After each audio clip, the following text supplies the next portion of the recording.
Construction started on this warehouse in Broadmeadow Road, Broadmeadow, 3 months ago.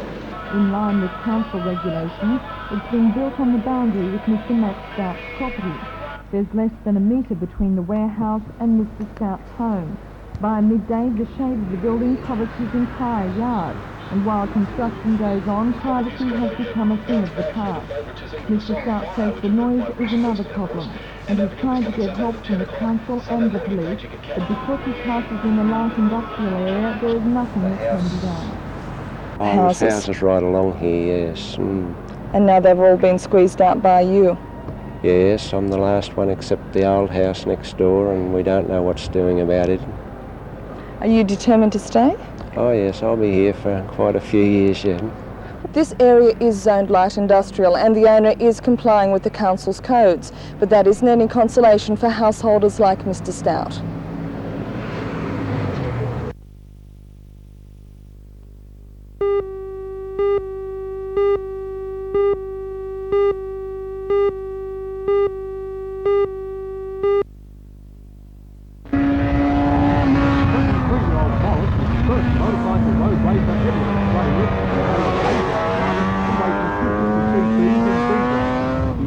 Record in Oran Park and Kangaroo Park before the accident, and prestigious sponsorship from Dunlop came his way. Morris was regarded as a naturalist, having made such an impact on motorcycle racing after only 3 years.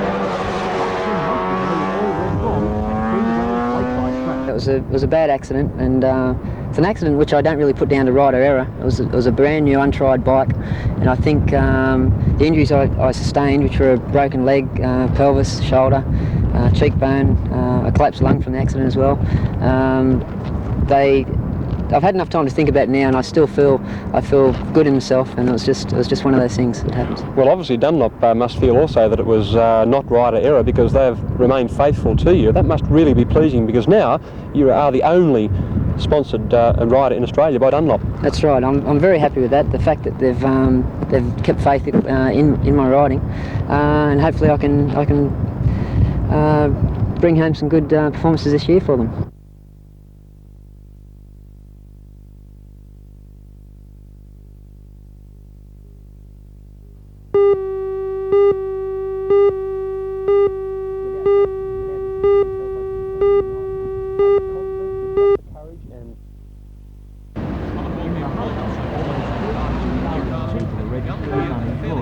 On the central nearly 11,000 are looking for jobs. It's still true that processes like this that those unemployed have some chance of finding a job. To qualify for the Community Employment Program, you must be unemployed for at least 3 months and registered with the CES. The jobs are funded mostly by the federal government, with the rest paid by state or local governments or community organisations. Each job lasts between 3 and 12 months. Since mid-1983, the arrangement has created 2,163 jobs in the Hunter and the Central Coast at a cost of $28.5 million. That is only a small dent in the unemployment problem. So has the CEP been a success? Yes, I certainly do, in terms of the number of jobs that are being provided, the fact that the program has provided worthwhile opportunities for the long-term unemployed particularly, and those disadvantaged job seekers within the labour market, whilst at the same time providing worthwhile community services within a number of areas and organisations.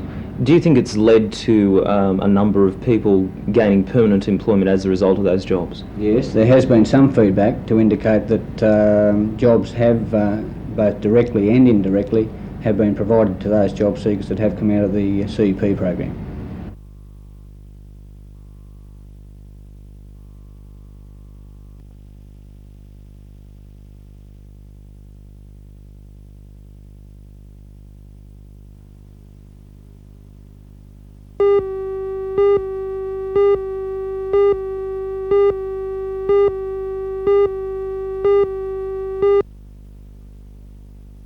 And it's a message from the Honourable Neville Wran, Premier of New South Wales, for the NBN Telethon Marathon. Despite the great advances made in modern medicine, a cure for all forms of cancer is still a long way off.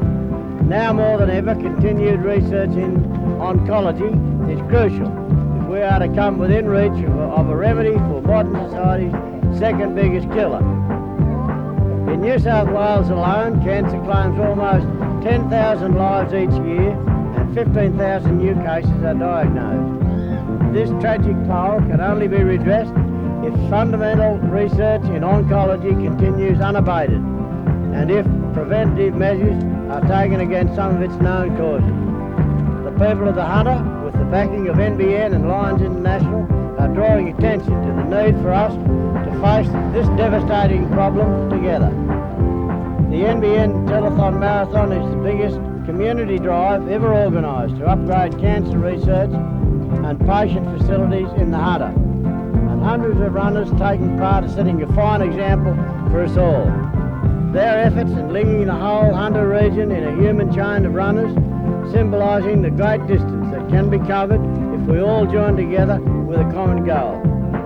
This same approach is fundamental to society's battle against cancer.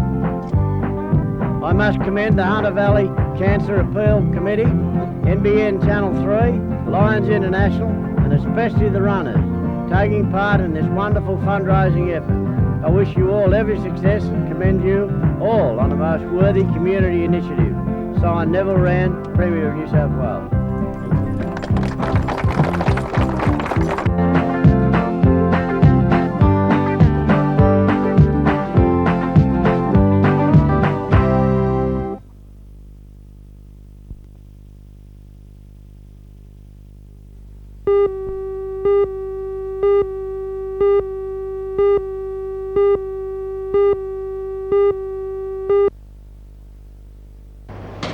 Jack Farrell is quite remarkable. He's 81 years old, but displays the overall alertness of a man years younger. For well over a decade, he's had incurable, so doctors say, cancer of the bone, cancer of the prostate gland, as well as the bone-deforming cancer disease. Young man Farrell was a lightweight boxer. He says he remained undefeated and has remained that way ever since. The secret is I had to be active, particularly when I found I had cancer. Previous to that, I took it easy. Admittedly, I didn't strain myself. I didn't remain inactive. I did gardening and all that sort of thing. But as soon as I knew I had cancer, instead of being despondent and depressed, I thought, well, I'm going to fight it. And I did that. I started intensive training of all types, like when I was 20 years of age and fought for championships and so on. You certainly have, but you've done more than that. You've put it down in writing and you've worked out a theory about cancer. Basically, what is that theory? That is due to my profession of being a scientific experimentalist, if there's such a word.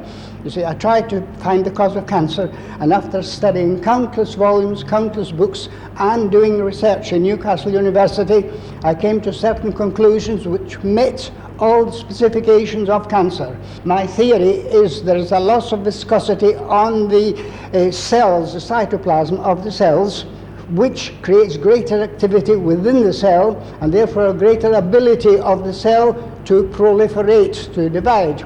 Mitosis it's called. Jack, in layman's terms then, are you suggesting that your theory then comes into play if a person is able to overcome the cancer mentally first? In that respect, you're all right, then you feel all right. That is the point. It is the brain which tells you whether you're well or not. And if the brain keeps telling you you're perfectly all right, you're perfectly all right.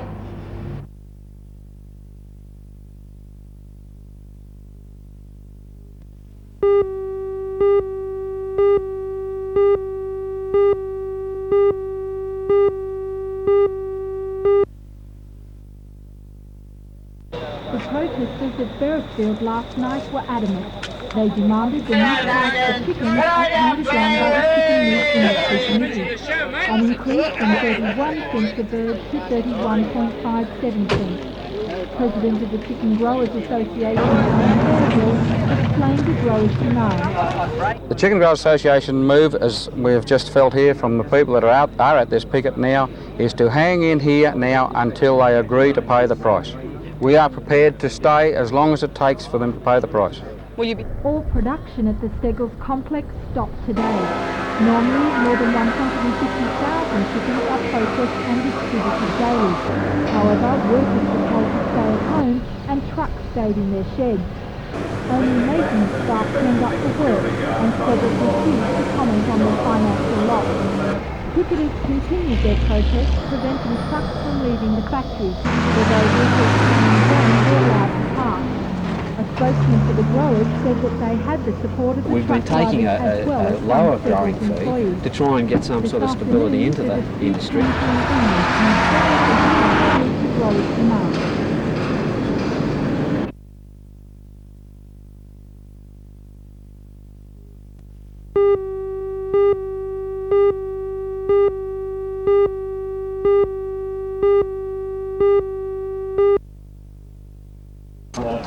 This year's telethon has been 2 years in the making. The culmination of all those efforts will come tonight when the phones start ringing and the Hunter Valley throws its support behind the council.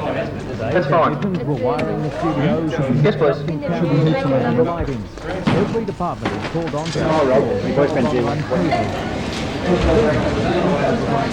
all night and morning. And of course there's no telethon without the telephones, and this studio has been set up with a bank of 40 phones. They'll be manned by volunteers from Telecom.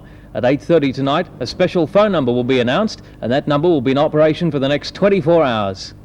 So many stars are gathered. Just 1, 2, 1, 2.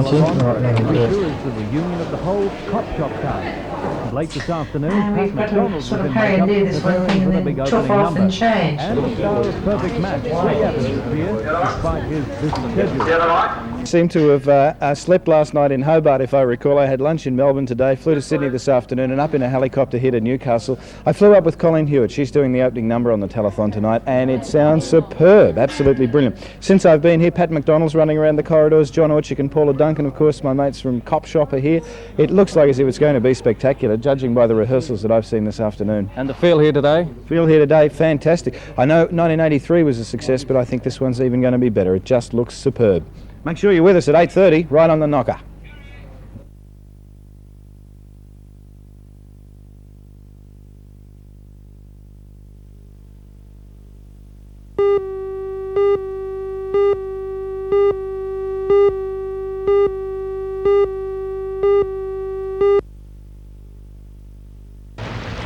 Battling wind and water, the competitors attempted a grueling 4-kilometre swim from Cold Point to Belmont. The event was first held in 1960 for members of the Swansea Belmont Surf Lifesaving Club. This year the club threw the event open to the public and 148 competitors started. $1,000 in prize money from the Marmon Cove Marine was up for grabs.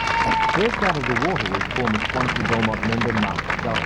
Scully, who is now with the festival club, took 45 minutes since the crossing. Only 49 seconds behind was the first woman, Donna Proctor from the Hunter Swimming Club. Third was Paul Hunt from Nobby in 48 minutes 9. Surprisingly, only 3 competitors. How you going, mate? Good? Yeah, good weekend, yeah.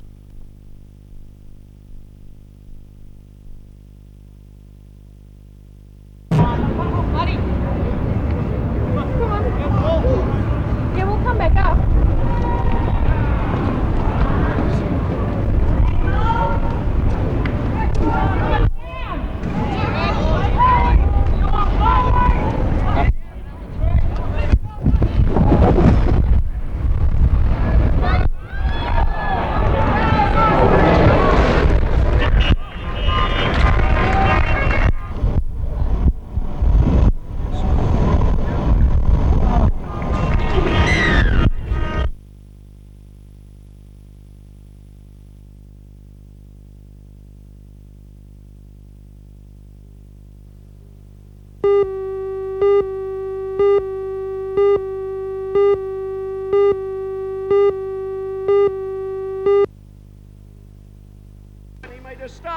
Davies the leader. Davies away here from Stormont into second place, with Watson getting into the action now. But that's incredible, that riding by Michael Stormont. There's Watson out after him now. Stormont pushes back in and refuses to give way. Davies the leader away from Stormont, followed by Watson. Stormont is down. Oh, what bad luck. What an enormous performance from that boy. But here's the leader, and the winner today will no doubt be Stephen Davies of Wall's End. A fantastic performance. Well done, Stephen Davies. It's Eaton, aided by a front row grid draw, current sidecars King of the Hunter, Mark Eaton, as he comes down the back easily straight won away for the his last final. time. He'll Jeff come around the Lawrence big made corner to amends get the for bad checker luck in flag the and first take round out to the play final second, of the King of with the Ron Hunter. Dacher in And it's third the number place. 2, Eaton first.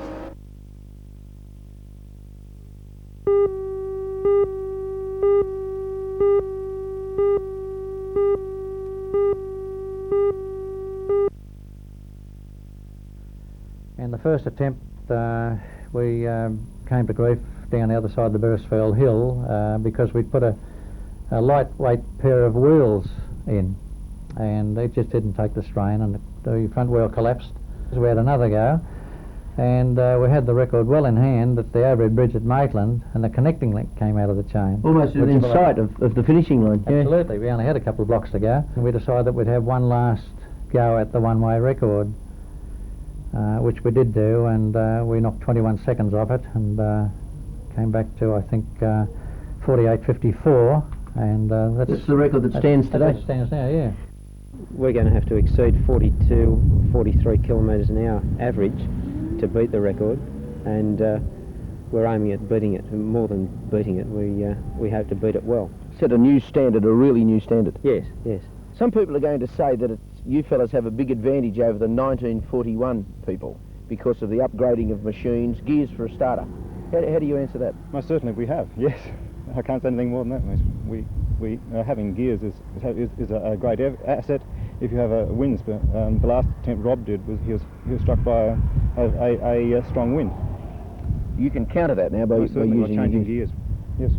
I do wish them all the best. Yes, I mean records are made to be broken. And this has been too long, 1941 to now. So it's about time it went, and let some of the young blokes sit back and have a bit of glory with it.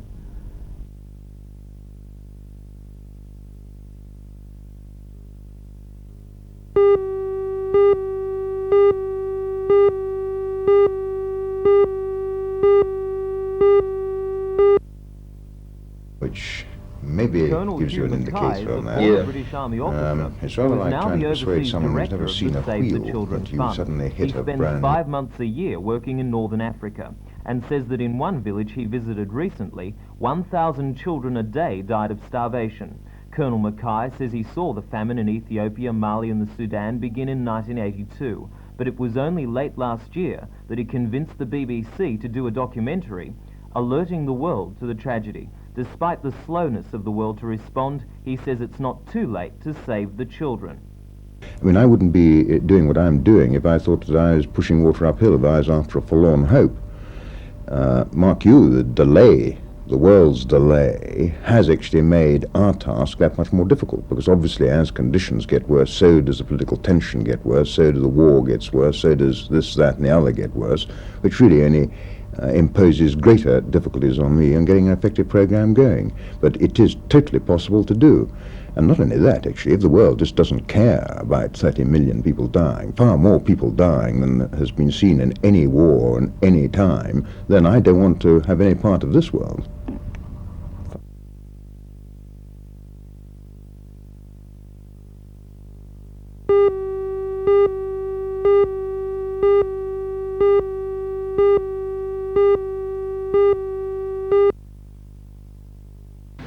Under the amendments to the Act, the board will now be able to have a fixed rating charge which is not based on land values. And according to the board's president, Mr. Alan McLaughlin, this will create a more equitable rating system. In terms of those who are in high-value properties, it will mean eventually a reduction in rates. Their fixed charge element is now related to the value of their land. The fixed charge that would be related to their service connection size would be smaller. It may mean some minor increase in the fixed charges related to lower valued lands, but then the balance of the bill will be in terms of water used, and the lower value lands are usually the lower users as well. So I think in essence it means that there'll be a more even distribution of the rate bill across the population. Another major change will enable the board to lease and manage some of its land for recreational uses. But what type of development will it permit? Well, depending on where it was, if we take the next question of Burwood Beach first, the Minister has said in dealing with this bill that it would be preserved essentially for passive recreation. This is for use like walking, viewing, those sorts of passive activities which are not going to result in development of the land.